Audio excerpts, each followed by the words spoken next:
Interview ka. Hmm. Wala. Wala, naka-share.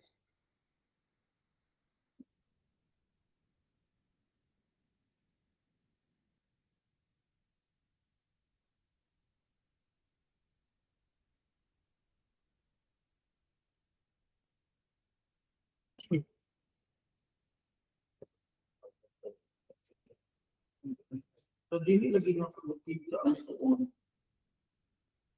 Percentage. Sure na ba? Hmm.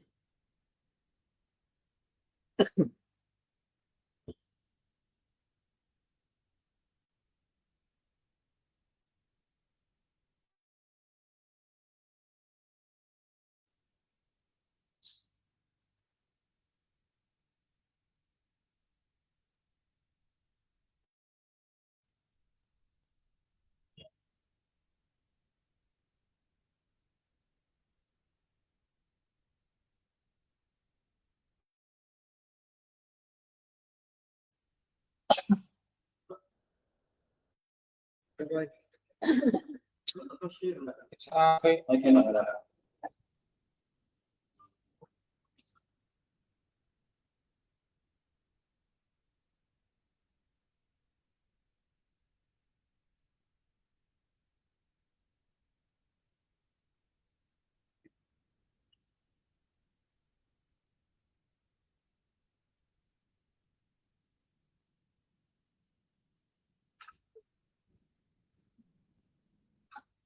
Ano pa na ang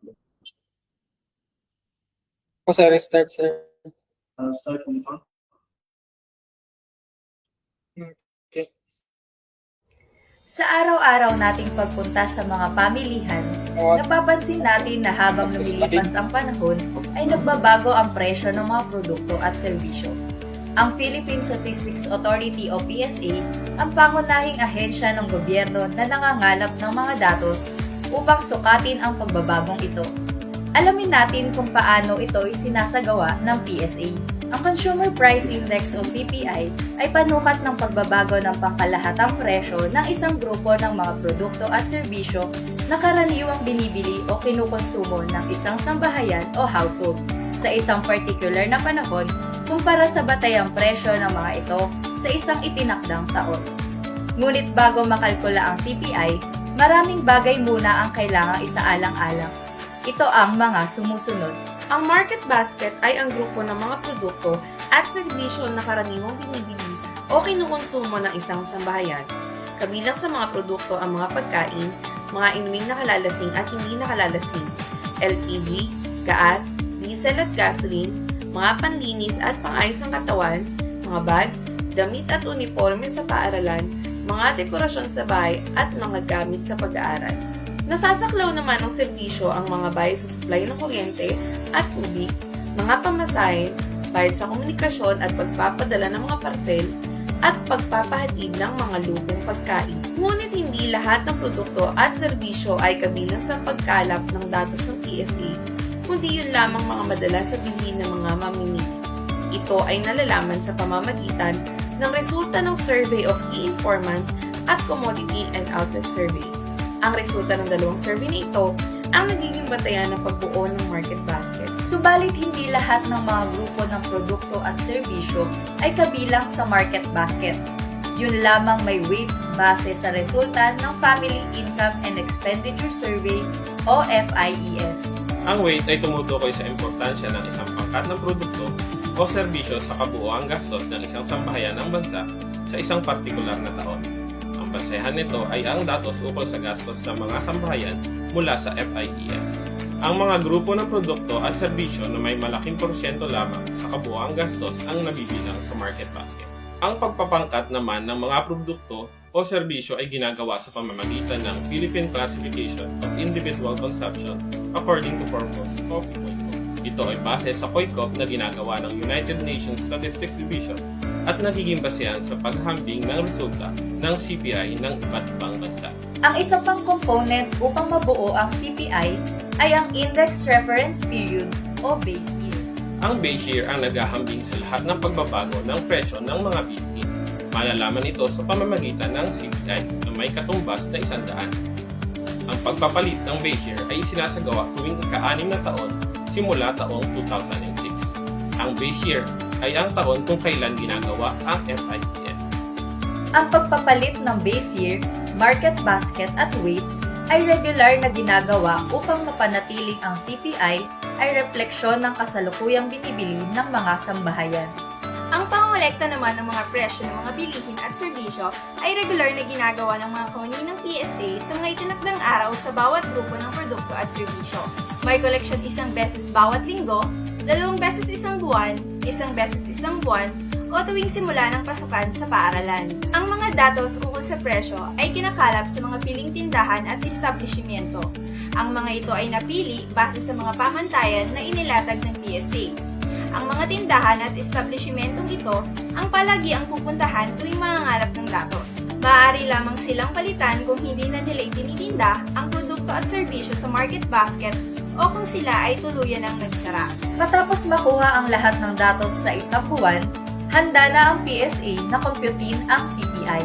Sa pag-compute ng CPI, gamit ang PSA ang Spears formula. Buwan-buwan itong pinocompute at makikilala ito sa pamamagitan ng mga numero na malapit, mas mababa o mas mataas sa 100, depende sa galaw ng mga presyo sa buwan. Ang CPI ay numero na naghahambing ng kasalukuyang presyo sa presyo na naitala sa base. Ang CPI na 121.1 ay nangangahulugan na ang kasalukuyang presyo ay tumaas ng 21.1% kumpara noong presyo sa base. Ngunit hindi dito natatapos ang pag-compute ng CPI. Buwan-buwan din ay inilalabas ng PSA ang porsyento ng taunang pagbabago ng CPI. Kilala ito sa tawag na inflation rate. Ang inflation rate ay tumutukoy sa porsyento ng taonang pagtaas ng pangkahalatang presyo ng mga produkto at serbisyo sa bansa. Ito ay may formula na sumusunod.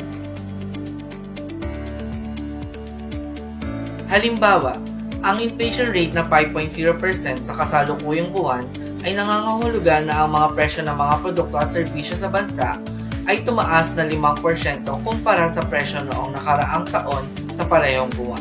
Maliban sa pag-compute ng inflation rate, ang CPI ay ginagamit din sa pag-compute ng Purchasing Power of Peso o PPP. Ang PPP ang sumusukat ng kasalukuyang halaga ng piso kumpara noong base year. Ito ay nakukompute gamit ang formulang ito. Halimbawa, ang CPI na 121.2 ay may katumbas na PPP na 0.83. Nangangahulugan na ang piso noong base year ay may kasalukuyang halaga na 83 sentimo. Ibig sabihin din ito, ang mga produkto o serbisyo na nagkakahalaga ng 100 piso noong base year ay kailangan ng bilhin sa halagang 121.2 pesos sa kasalukuyang buwan. Bukod dito, ang CPI ay ginagamit din sa negosasyon ng mga kumpanya at labor groups, gayon din ng ilang ahensya ng gobyerno sa pagtatalaga at pag-compute ng mga tamang pasahod sa mga manggagawa. Ginagamit din ito bilang deflator sa pagkwenta ng kasalukuyang halaga ng mga produkto at serbisyo. Para sa mga ekonomista at government planners, nagagamit ang CPI bilang economic indicator para bantayan ang paggalaw ng mga presyo sa pamilihan.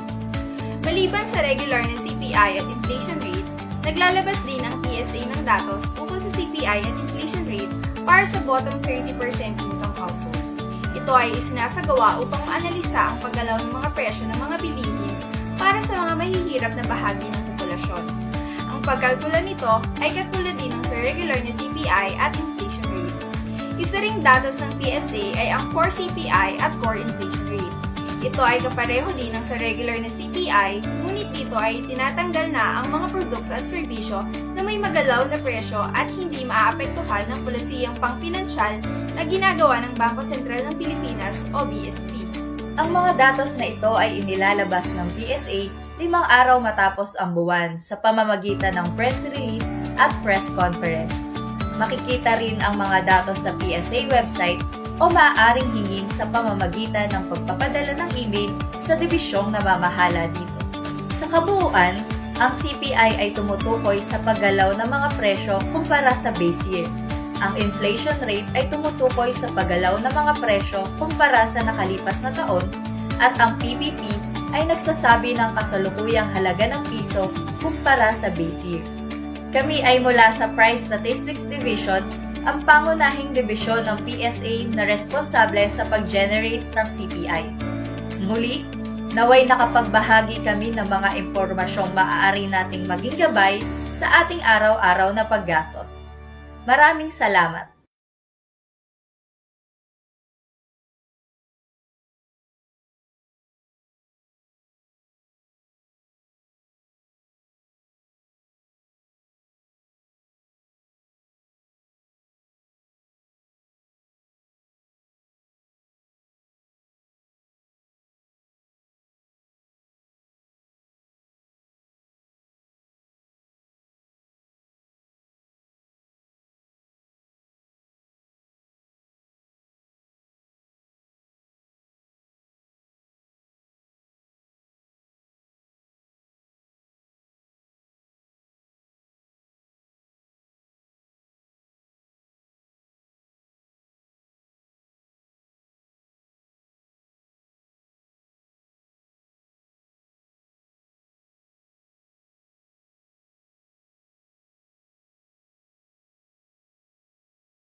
Good morning, ladies and gentlemen.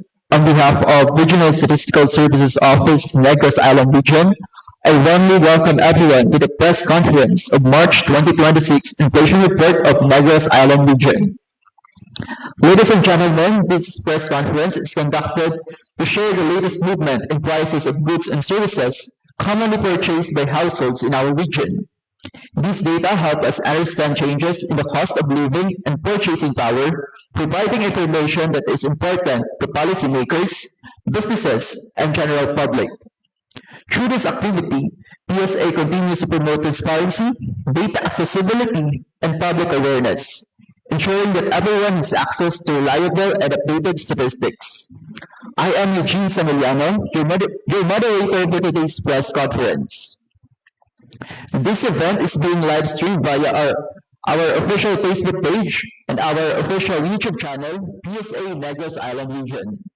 After the presentation, we will have a question and answer portion, and viewers are encouraged to save their questions for that portion. At this point, I would like to acknowledge the presence of our colleagues from the provincial statistical offices of Negros Occidental, Negros Oriental, and Siquijor, as well as the support from the personnel of PSA RSSO Negros Island Region. Thank you for joining us today.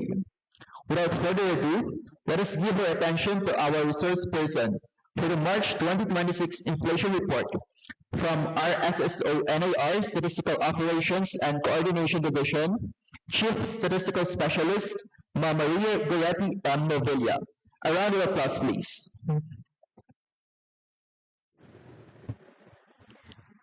Mayong buntag sa tanan, the Philippine Statistics Authority Regional Statistical Services Office, Negros Island Region, will report the inflation rate in Negros Island Region for the month of March 2026. The regional inflation rate, or the change in the average prices of goods and services in Negros Island region, stood at 1.5% in March 2026. This rate was higher than the 0.7% recorded in February 2026 and lower than 2.0% in March 2025. The average inflation of Negros Island region from January to March 2026 stood at 1.0%. Negros Island region recorded the lowest inflation rate among all regions in March 2026. The acceleration of the inflation rate in March 2026 was primarily brought by the annual increase in the index of housing, water, electricity, gas, and other fuels at 8.2% during the month from the decline of 1.0% in February 2026. This shared 60.6% to the overall acceleration in the regional inflation. The commodity group that significantly contributed to the annual increase of transport were the following: gasoline with 23.8% from negative 5.1%, and diesel with 57.6%, inflation from 2.7% inflation. The secondary driver of the acceleration of the inflation rate in March 2026 was the faster annual increase of 1.1% in the index of housing, water, electricity, gas, and other fuels during the month from 0.2% in February 2026. This shared 13.9% to the overall acceleration in the regional inflation. The commodity groups that significantly contributed to the faster annual increase of housing, water, electricity, gas, and other fuels were the following: electricity with 0.3% inflation from negative 1.3%, actual rentals paid by tenants for main residents with 0.6% inflation from 0.2%, and liquefied hydrocarbons with 2.8% from negative 1.9% inflation. The third driver to the acceleration of the inflation rate in March 2026 was the faster annual increase of 1.9% in the index of restaurants and accommodation services during the month from 0.1% in February 2026. This shared 9.3% of the overall acceleration in the regional inflation. The main commodity groups that significantly contributed to the faster annual increase of restaurants and accommodation services was restaurants, cafes, and the like, with full service with 1.9% from 0.1% inflation. In terms of contribution to the overall inflation in March 2026, the commodity group that contributed the most was driven by transport with 0.72 percentage point contribution, registering an inflation rate of 8.2%. The commodity groups that significantly contributed to the inflation of transport were the following: gasoline, accounting for a 0.41 percentage point contribution to the regional inflation with 23.8% inflation. Diesel, accounting for a 0.28% percentage point contribution with a 57.6% inflation, and new motor cars, accounting for 0.04 percentage point contribution with 12.1% inflation. The commodity group that contributed to the most was furnishing, household equipment, and routine household maintenance with 0.22 percentage point contribution, registering an inflation rate of 6.6%. The commodity groups that contributed to the inflation of furnishings, household equipment, and routine household maintenance were the following: domestic services by paid staff with 13.1% inflation and contributed 0.14 percentage point. Other non-durable household goods with 5.1% inflation and contributed 0.06 percentage point. And household cleaning and maintenance products with 2.8% inflation and contributed 0.01 percentage point. The third commodity group that contributed the most was housing, water, electricity, gas, and other fuels with 0.21 percentage point contribution, registering an inflation rate of 1.1%. The commodity groups that contributed to the inflation of housing, water, electricity, gas, and other fuels were the following. Actual rentals paid by tenants for main residents with 0.6 inflation and contributed 0.07 percentage point, particularly rentals actually paid by tenants and subtenants occupying unfurnished or furnished premises as their main residence. Charcoal with 4.1% inflation and contributed 0.05 percentage point, particularly wood and bamboo charcoal.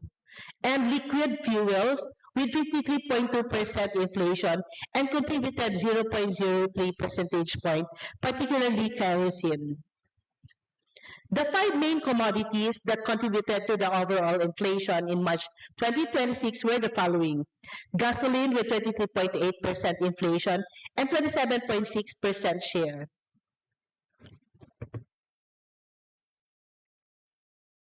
Diesel with 57.6% inflation and 18.7% share.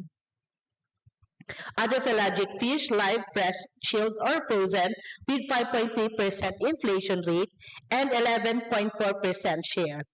Eggplants, fresh or chilled, with 44.6% inflation and 10.6% share. And domestic services by feedstock with 13.1% inflation and 9.6% share. Among the 13 commodity groups, there were 8 commodity groups registered faster annual increase in March 2026. These were the following. Alcoholic beverages and tobacco with 2.8% from 1.5%, clothing and footwear with 2.7% from 1.4%, housing, water, electricity, gas, and other fuels with 1.1% from 0.2%. Furnishings, household equipment, and routine household maintenance with 6.6% inflation from 5.3%. Health with 3.9% from 2.5%. Recreation, sports, and culture with 7.4% inflation from 6.8%.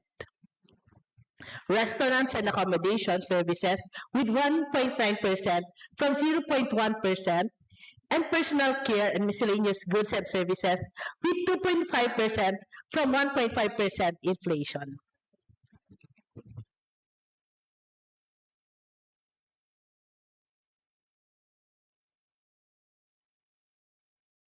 In addition, the index of transport posted an annual increase of 8.2% inflation from the annual decrement of 1.0%.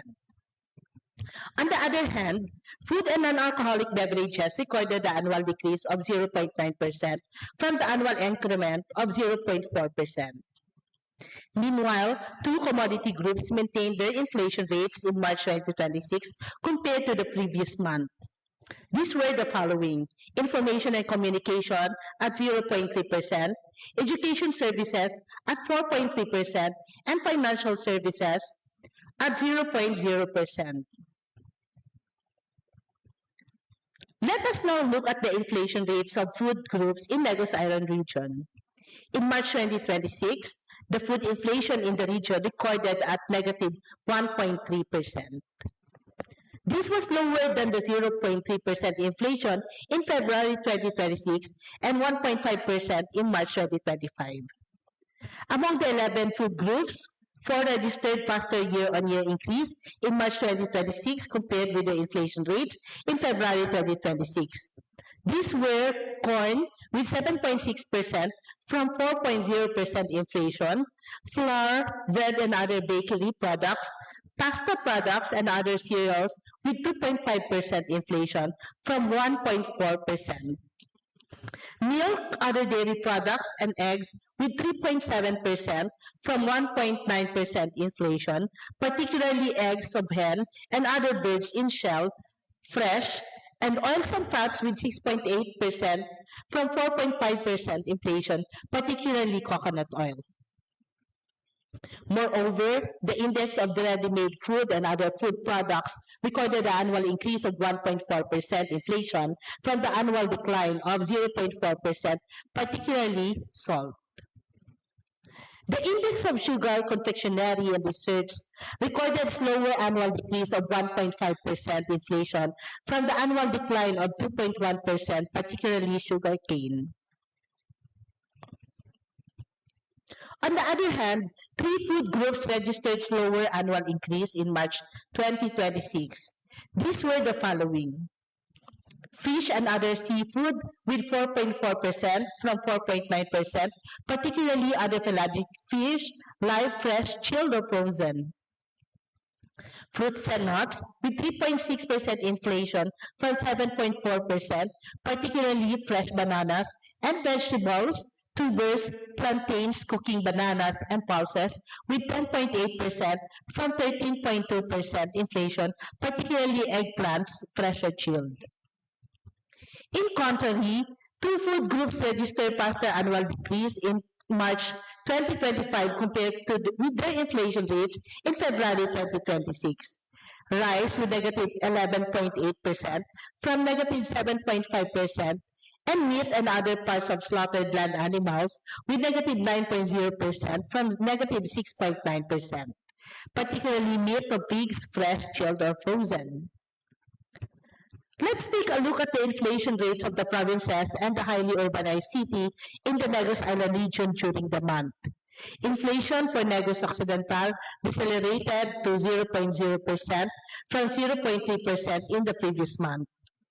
Bacolod City accelerated to 2.4% during the month from 0.1% in the previous month. Negros Oriental recorded a faster annual increase of 3.0% inflation from 1.8%.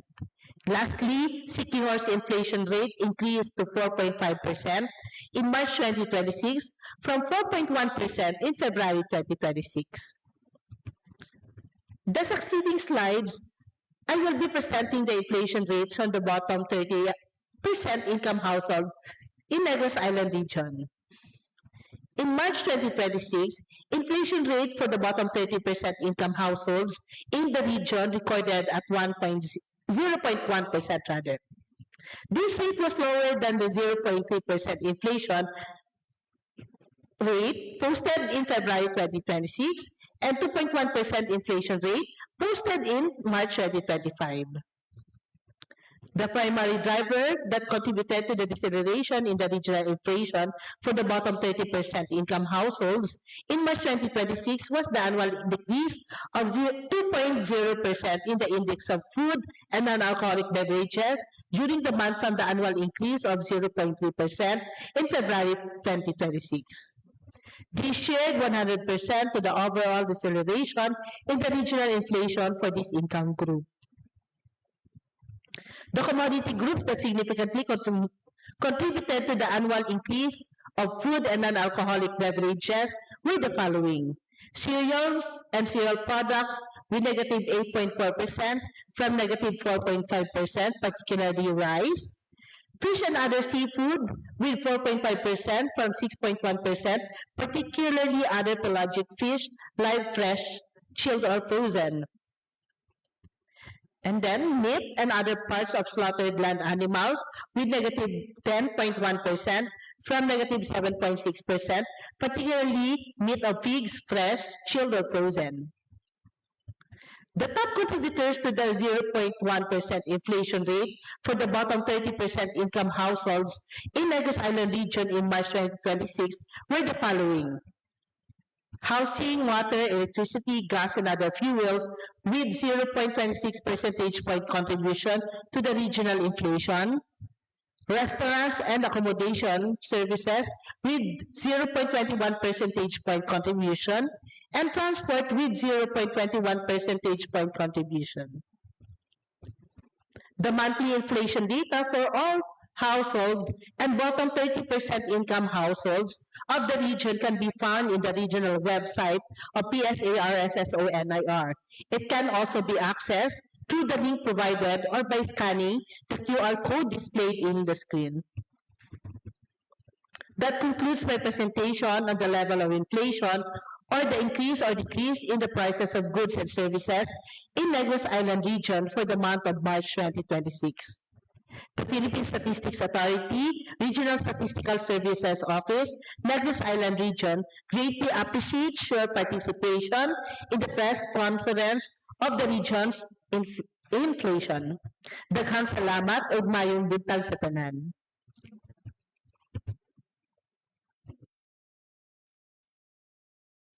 Thank you very much, Ma'am Margot, for sharing your valuable time and presenting the March 2026 inflation data. We will now proceed to the question and answer portion. Before asking your question, please state your name and the organization you represent. For our Facebook Live viewers and YouTube Live viewers, feel free to post your questions in the comment section. We will read them aloud and respond accordingly. Do we have any questions?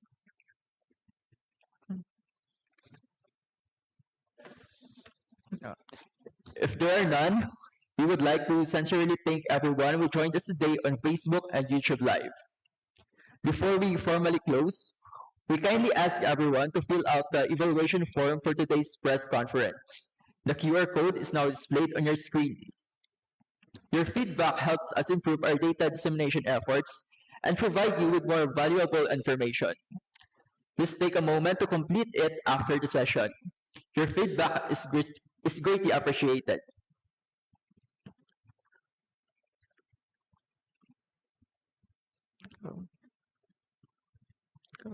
To our resource person, Ma Maria Goretti M. Novilla, thank you for your time and effort in helping us better understand the region's economic situation. Once again, we thank everyone for joining us today. Your presence and engagement make these data dissemination efforts more meaningful. This concludes the press conference on the March 2026 inflation report for the Negros Island region. For further questions or concerns, you may email us at rssonir@psa.gov.ph or visit our website at rssonir.psa.gov.ph and follow PSA Negros Island Region on Facebook for future statistical releases and updates. I am Eugene Sameliano. Daghang salamat ug maayong buntag kanatong tanan.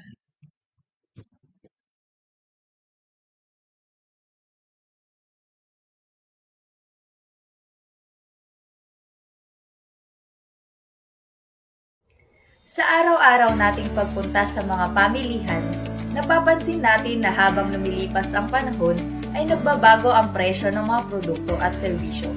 Ang Philippine Statistics Authority o PSA ang pangunahing ahensya ng gobyerno na nangangalap ng mga datos upang sukatin ang pagbabagong ito. Alamin natin kung paano ito isinasagawa ng PSA. Ang Consumer Price Index o CPI ay panukat ng pagbabago ng pangkalahatang presyo ng isang grupo ng mga produkto at serbisyo na karaniwang binibili o kinukonsumo ng isang sambahayan o household sa isang particular na panahon kumpara sa batayang presyo ng mga ito sa isang itinakdang taon.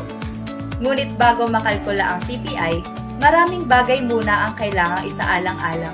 Ito ang mga sumusunod. Ang market basket ay ang grupo ng mga produkto at serbisyo na karaniwang binibili o kinukonsumo ng isang sambahayan. Kabilang sa mga produkto ang mga pagkain, mga inuming nakalalasing at hindi nakalalasing, LPG, gas, diesel at gasoline, mga panlinis at pangayos ng katawan, mga bag, damit at uniforme sa paaralan, mga dekorasyon sa bahay at mga gamit sa pag-aaral. Nasasaklaw naman ng serbisyo ang mga bayad sa supply ng kuryente at tubig, mga pamasahe, bayad sa komunikasyon at pagpapadala ng mga parcel, at pagpapahatid ng mga lutong pagkain. Ngunit hindi lahat ng produkto at serbisyo ay kabilang sa pagkalap ng datos ng PSA, kundi yun lamang mga madalas sa bilhin ng mga mamimili. Ito ay nalalaman sa pamamagitan ng resulta ng Survey of Key Informants at Commodity and Outlet Survey. Ang resulta ng dalawang survey na ito ang nagiging batayan ng pagbuo ng market basket. Subalit hindi lahat ng mga grupo ng produkto at serbisyo ay kabilang sa market basket. Yun lamang may weights base sa resulta ng Family Income and Expenditure Survey o FIES. Ang weight ay tumutukoy sa importansya ng isang pangkat ng produkto o serbisyo sa kabuoang gastos ng isang sambahayan ng bansa sa isang partikular na taon. Ang basehan nito ay ang datos ukol sa gastos ng mga sambahayan mula sa FIES. Ang mga grupo ng produkto at serbisyo na may malaking porsyento lamang sa kabuoang gastos ang nabibilang sa market basket. Ang pagpapangkat naman ng mga produkto o serbisyo ay ginagawa sa pamamagitan ng Philippine Classification of Individual Consumption According to Purpose o PCOICOP. Ito ay base sa COICOP na ginagawa ng United Nations Statistics Division at nagiging basehan sa paghambing ng resulta ng CPI ng iba't ibang bansa. Ang isa pang component upang mabuo ang CPI ay ang Index Reference Period o base year. Ang base year ang naghahambing sa lahat ng pagbabago ng presyo ng mga bilihin. Malalaman ito sa pamamagitan ng CPI na may katumbas na 100. Ang pagpapalit ng base year ay isinasagawa tuwing ika-6 na taon simula taong 2006. Ang base year ay ang taon kung kailan ginagawa ang FIES. Ang pagpapalit ng base year, market basket at weights ay regular na ginagawa upang mapanatiling ang CPI ay refleksyon ng kasalukuyang binibili ng mga sambahayan. Ang pangolekta naman ng mga presyo ng mga bilihin at serbisyo ay regular na ginagawa ng mga kawani ng PSA sa mga itinakdang araw sa bawat grupo ng produkto at serbisyo.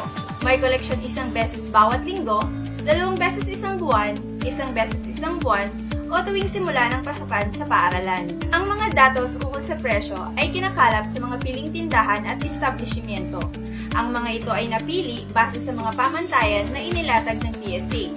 Ang mga tindahan at establishmentong ito ang palagi ang pupuntahan tuwing mangangalap ng datos. Maaari lamang silang palitan kung hindi na nila itinitinda ang produkto at serbisyo sa market basket o kung sila ay tuluyan ang nagsara. Matapos makuha ang lahat ng datos sa isang buwan, handa na ang PSA na computein ang CPI.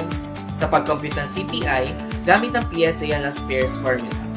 Buwan-buwan itong kinocompute at makikilala ito sa pamamagitan ng mga numero na malapit, mas mababa o mas mataas sa 100 depende sa galaw ng mga presyo sa buwan. Ang CPI ay numero na naghahambing ng kasalukuyang presyo sa presyo na naitala sa base. Ang CPI na 121.1 ay nangangahulugan na ang kasalukuyang presyo ay tumaas ng 21.1% kumpara noong presyo sa base.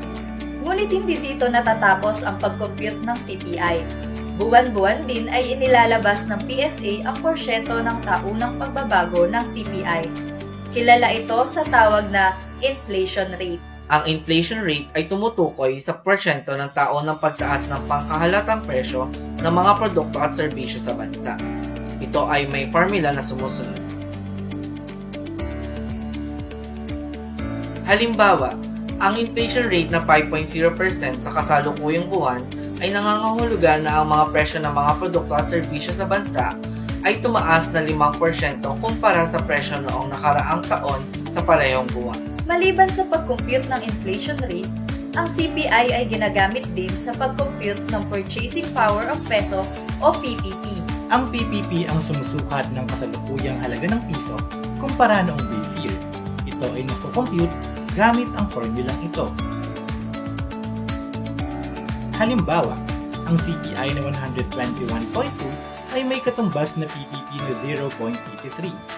Nangangahulugan ang piso noong base year ay may kasalukuyang halaga na 83 sentimo. Ibig sabihin din ito, ang mga produkto o serbisyo na nagkakahalaga ng 100 piso noong base year ay kailangan ng bilhin sa halagang 121.2 pesos sa kasalukuyang buwan. Bukod dito, ang CPI ay ginagamit din sa negosasyon ng mga kumpanya at labor groups, gayon din ng ilang ahensya ng gobyerno sa pagtatalaga at pag-compute ng mga tamang pasahod sa mga manggagawa. Ginagamit din ito bilang deflator sa pagkwenta ng kasalukuyang halaga ng mga produkto at serbisyo. Para sa mga ekonomista at government planners, nagagamit ang CPI bilang economic indicator para bantayan ang paggalaw ng mga presyo sa pamilihan. Maliban sa regular na CPI at inflation rate, naglalabas din ang PSA ng datos ukol sa CPI at inflation rate para sa bottom 30% income household. Ito ay isinasagawa upang maanalisa ang paggalaw ng mga presyo ng mga bilihin para sa mga mahihirap na bahagi ng populasyon. kalkulasyon.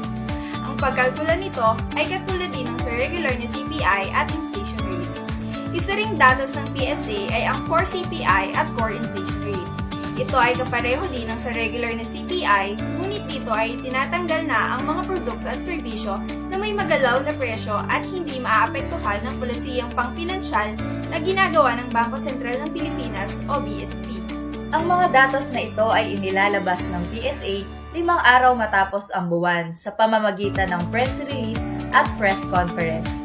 Makikita rin ang mga datos sa PSA website o maaaring hingin sa pamamagitan ng pagpapadala ng email sa dibisyong namamahala dito.